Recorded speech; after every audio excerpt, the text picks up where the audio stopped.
Episode 2. The Power of Forgiveness. How not to hate the person who imprisoned you.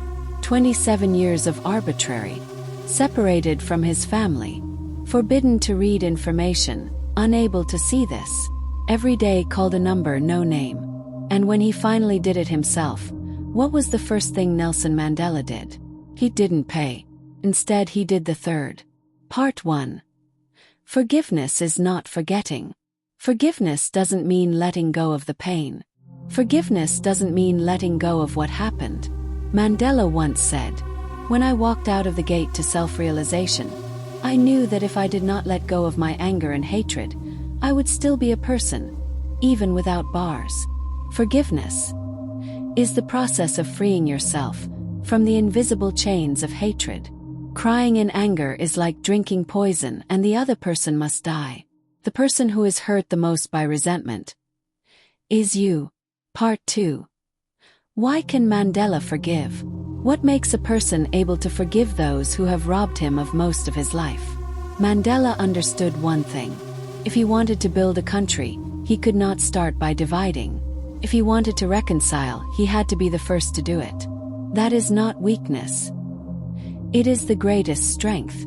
The strength to let go of the past and move forward. When asked, "Don't you hate those who imprisoned you?" Mandela just smiled and said, "I don't have time to hate. I have too much to do for this country." Part 3. So what can we learn from this? In life we've all been hurt, betrayed, understood, insulted. And the truth is, it's not easy, but it can be practiced. Here are 4 steps to take that you can learn from Mandela. Keycap 1. Face the pain. It doesn't start with ignoring it. You need to look at the truth. What happened, who hurt you, and how it affects you. Only when you see the pain can you begin to heal. Keycap 2. Separate yourself from the actions of others. Others do bad things, that's their choice. You don't have to carry the weight for the rest of your life. It's not about saying they're right. It's about saying, I'm not going to let the pain they caused control the rest of my life.